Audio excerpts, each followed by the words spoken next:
وسلم نے ارشاد فرمایا نہیں، یہ تجویز درست نہیں ہے، کیونکہ باجا بجانا یہ یہودیوں کا طریقہ ہے، لہذا جو کام یہودی کرتے ہیں ہم وہ کام بولیے وہ کام، اور یہ اس وقت کی بات ہے کہ ابھی مسلمان ظاہری طور پر کمزور تھے، یہودی اس وقت معیشت کے اعتبار سے سپر پاور تھے۔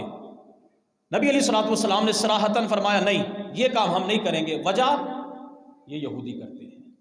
دوسرا مشورہ یہ آیا، یا رسول اللہ صلی اللہ علیہ وسلم ناقوس بجا لیا جائے، گھنٹی جس کو ہم کہتے ہیں، گھنٹی بجا لی جائے۔ نبی علیہ الصلوۃ والسلام نے یہ تجویز بھی مسترد فرمائی اور ارشاد فرمایا ہم یہ بھی کام نہیں کریں گے، کیوں کہ یہ کام عیسائی کرتے ہیں کہ وہ اپنے عبادت خانوں کے اندر مخصوص قسم کی گھنٹیاں بجاتے ہیں تاکہ پتہ چل جائے کہ عبادت کا وقت ہو گیا۔ اب ہمارے جو محتاط اور انتہائی تقوی پر فائز علماء ہیں وہ ہمیں یہ جو ہمارا کلاک سامنے لگا ہوا ہے اس کے بارے میں بھی فرماتے ہیں کہ اس کی گھنٹی کو بند کر دیا جائے، اس کی گھنٹی کو بند کر دیا جائے تاکہ جب نماز باجماعت کا وقت ہوتا اور یہ ٹی کرتا ہے، بولتا، گھنٹی بولتی ہے، کہیں یہ آواز بھی ان کی آواز کے مشابہ نہ ہو جائے، لہذا اس سے بھی بچا جائے۔ رسول اللہ صلی اللہ علیہ وسلم نے منع فرمایا ہم یہ نہیں کریں گے۔ تیسرا مشورہ دیکھیے، رسول اللہ صلی اللہ علیہ وسلم کی خدمت اقدس میں عرض کیا گیا، یا رسول اللہ صلی اللہ علیہ وسلم کسی پہاڑ کی چوٹی پر آگ جلا دی جائے تاکہ ظاہر ہے آگ بلند ہوگی، دور سے دیکھنے والوں کو پتہ چل جائے گا کہ یہ خاص مقصد کے لیے آگ جلائی گئی ہے، اور ایسا ہوا بھی کرتا تھا۔ تو رسول اللہ صلی اللہ علیہ وسلم نے یہ تیسرا مشورہ بھی رد فرمایا، اس تجویز کو بھی قبول بولیے نہیں فرمایا۔ اچھا، اب اس کی وجہ کیا ہوئی؟ یہ جو آگ بجانے والا معاملہ تھا، نبی علیہ الصلوۃ والسلام نے ارشاد فرمایا یہ آگ جلانے والا معاملہ مجوسیوں کا ہے۔ مجوسی بمانا جو آگ کی پوجا کرتے ہیں وہ یہ کام کرتے ہیں۔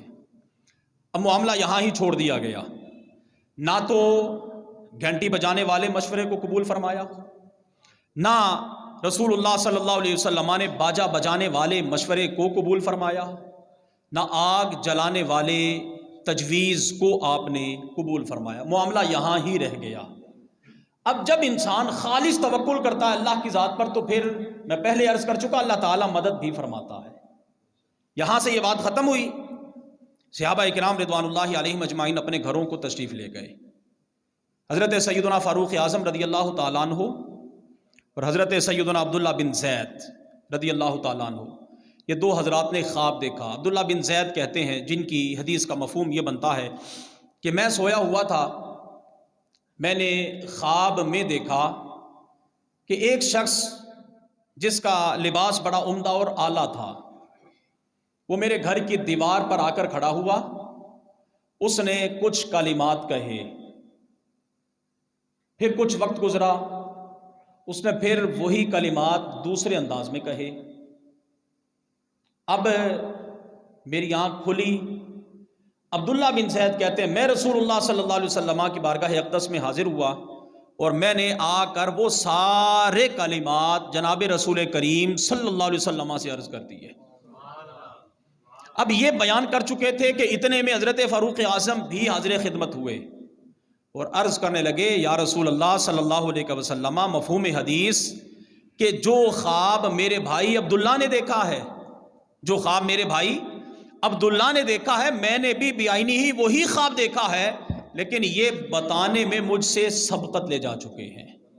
اب وہ خواب کیا تھا جو انہوں نے حضرت عبداللہ بن زید اور حضرت سیدنا فاروق اعظم رضی اللہ تعالیٰ عنہما نے دیکھا تھا، وہ تھا وہ انداز جس انداز میں آج ہم 5 وقت اذان دیتے ہیں۔ توجہ ہے آپ کی؟ جس انداز میں ہم آج 5 وقت اذان دیتے ہیں اور پھر اذان کے بعد اقامت کہتے ہیں، یہ وہ انداز خواب میں سکھایا گیا۔ نبی علیہ الصلوۃ والسلام نے ارشاد فرمایا، عبداللہ توجہ، کیا تم جانتے ہو وہ خواب میں جسے تم نے دیکھا تھا وہ کون تھا؟ حضرت عبداللہ بن زید عرض کرتے ہیں، یا رسول اللہ صلی اللہ علیہ وسلم، آپ جانے یا آپ کا خدا جانے، مجھے تو معلوم نہیں، میں نے تو بظاہر صرف ایک اعلیٰ اور عمدہ شکل اور لباس کے اندر ایک شخص دیکھا ہے۔ نبی علیہ الصلوۃ والسلام نے ارشاد فرمایا وہ اللہ کا فرشتہ تھا تمہیں اذان اور اقامت کا طریقہ سکھا رہا.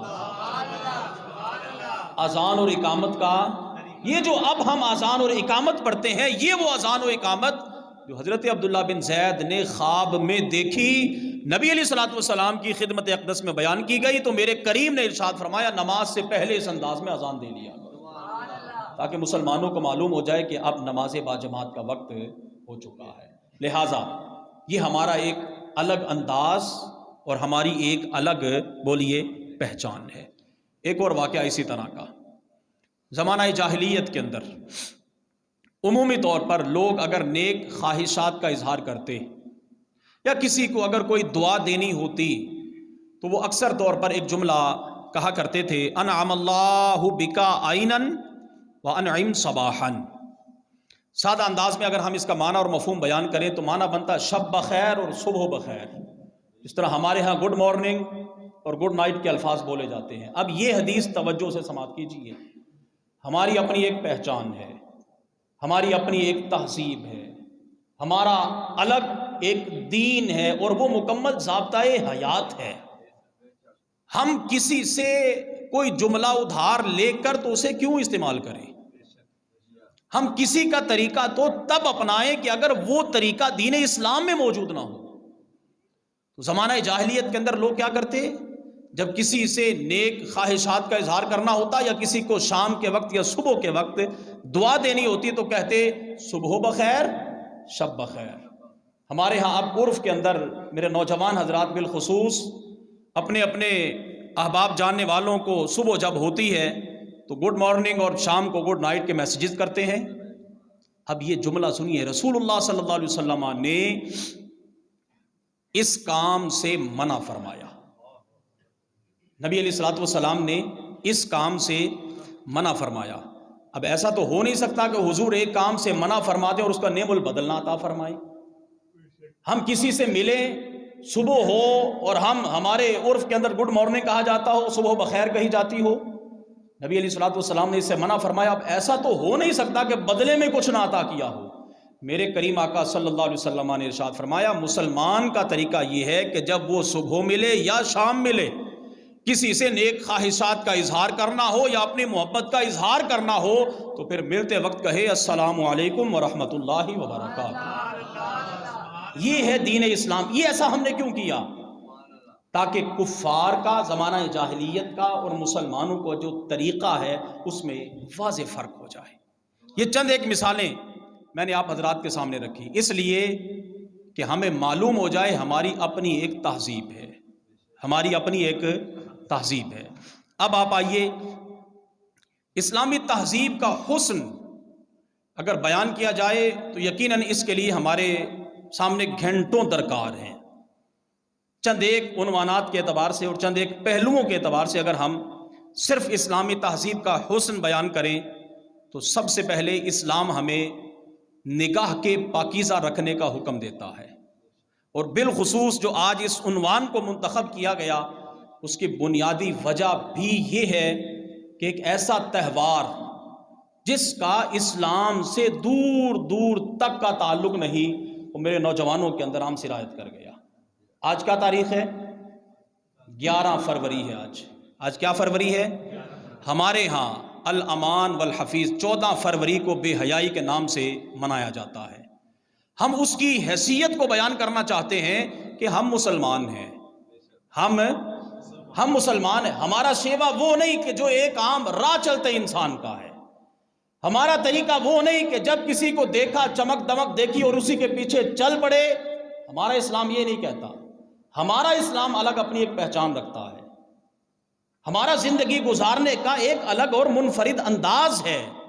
ہمارے سامنے قرآن کریم کی شکل میں ایک مکمل ضابطۂ حیات ہے. ہمارے سامنے رسول کریم صلی اللہ علیہ وسلم کے فرامین عالی شان کا ایک ذخیرہ موجود ہے. جب ہمارے سامنے یہ چمکتی ہوئی کتاب موجود ہے، جب ہمارے سامنے رسول اللہ صلی اللہ علیہ وسلم کے فرامین عالی شان موجود ہیں اور جب دن نکلا ہوا ہو تو پھر اگر کوئی بندہ چراغ جلائے تو اسے عقل مند نہیں کہا جاتا. جب قرآن ہمارے سامنے موجود، رسول اللہ صلی اللہ علیہ وسلم کے فرامین عالی شان ہمارے سامنے موجود، تو پھر ہم غیروں کے طریقوں کو کیوں اپنائیں؟ اب اگر کوئی بندہ غیروں کے طریقوں کو اپنائے گا تو ہم بیائی نہیں یہی کہیں گے کہ چمکتے ہوئے سورج کو یہ چراغ دکھا رہا ہے۔ تو سب سے پہلی بات بنیادی طور پر دین اسلام ہمیں جس چیز کا حکم دیتا ہے وہ یہ کہ انسان بندہ مومن اپنی نگاہ کو پاک رکھے۔ بولیے کس چیز کو پاک رکھے؟ اپنی نگاہ کو، اپنی نظر کو پاک رکھے۔ آئیے قرآن کریم فرقان حمید اس حوالے سے ہماری رہنمائی کرتا ہے۔ 18واں پارہ سورہ نور، اللہ تعالیٰ ارشاد فرماتا ہے قُل لِّلْمُؤْمِنِينَ يَغُضُّوا مِنْ أَبْصَارِهِمْ، قُل لِّلْمُؤْمِنِينَ، اس کے ماں بعد آگے دوسری آیت کے اندر آئے گا لفظ مؤمنات۔ مومنین مردوں کو کہا جاتا ہے اور مومنات خواتین کو کہا جاتا ہے۔